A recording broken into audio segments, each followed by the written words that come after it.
So what are some ways that we can re-engage and motivate our team to show up and to want to show up and to continue to be engaged in their work? And Brennan, I think that is the first point that we can talk on, is setting clear expectations would be a great way, a great starting point. Yeah, I think the easiest way for people to meet expectations and everyone to be happy is like define that, right? And there's going to be a few ways to do it. I think the easiest way to do it for knowledge workers, where maybe the work is slightly different on a month by month basis, is to just set really clear goals and really good goals. It doesn't matter what like the goal framework is not necessarily a silver bullet. We use OKRs, or everyone uses some variant of something similar.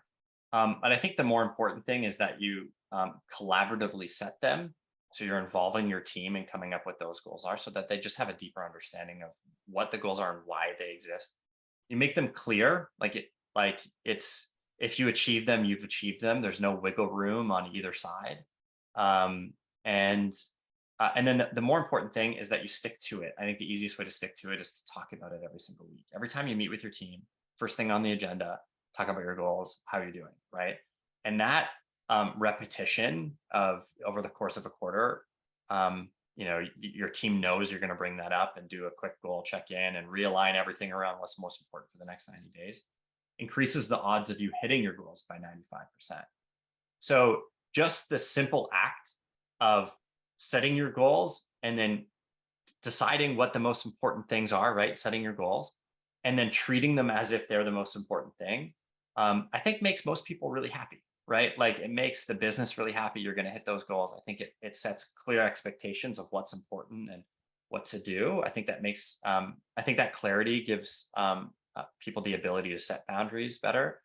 And then the other piece I think is more of like a culture piece, right? It's more of a values piece.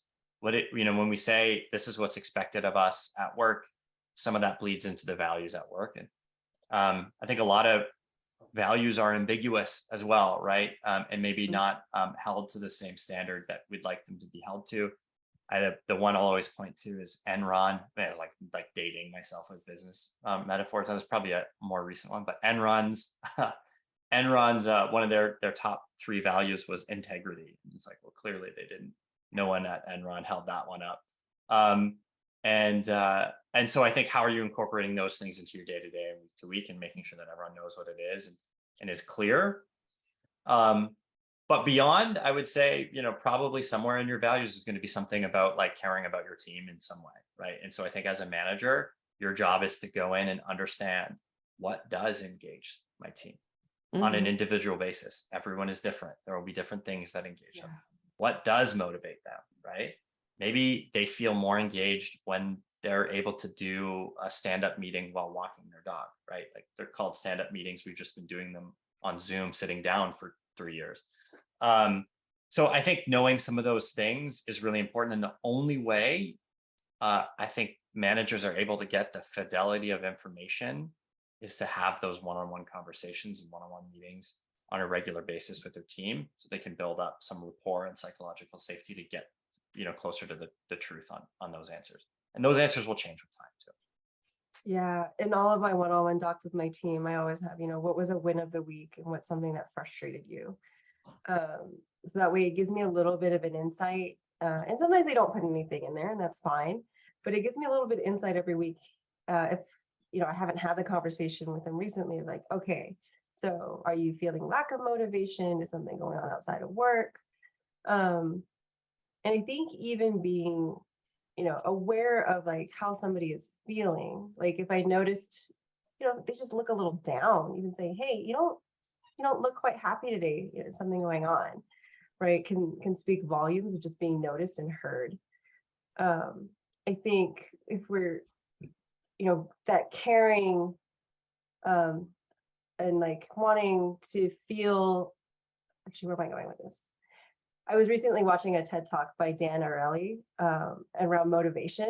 And I think that's really what like sparked my okay, really understanding kind of what motivates people is so important. And so he had run these experiments where he had them build little Lego things, or I think write something down on paper, and then he tore, they would tear them up or they put them somewhere else, to see the reaction of people as they were going through this. And it was interesting just how much like recognition is so important. Feeling cared for as a person is so important. So going back to, all right, what are the ways to engage and motivate your team? It's finding out those things, because like Brennan said, different, everyone's so different. So what are those pieces? And I forgot who posted this in the chat, but that's around like, how do we draw those lines and those connections, between the work and what they want to do, and what skills they want to develop and where they want to go. And when I say where they want to go, it doesn't mean up. It could be like, I want to be a better presenter. I want to feel more confident in doing this, or I want to learn how to do X, right?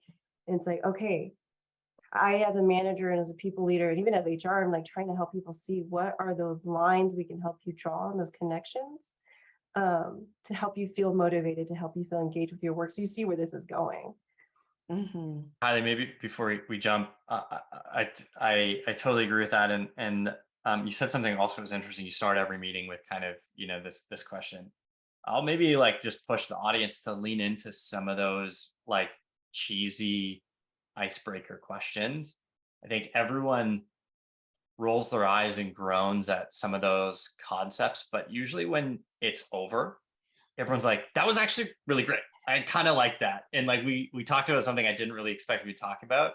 It's super awkward. It's also super awkward to do meetings over Zoom all day, right? And not ever know how tall your team is. Like there's like a lot of awkward going around with remote.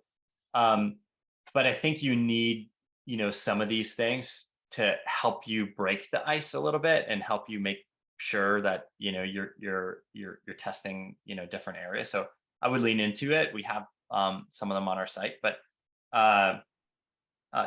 definitely go and do some of that those awkward things at the start.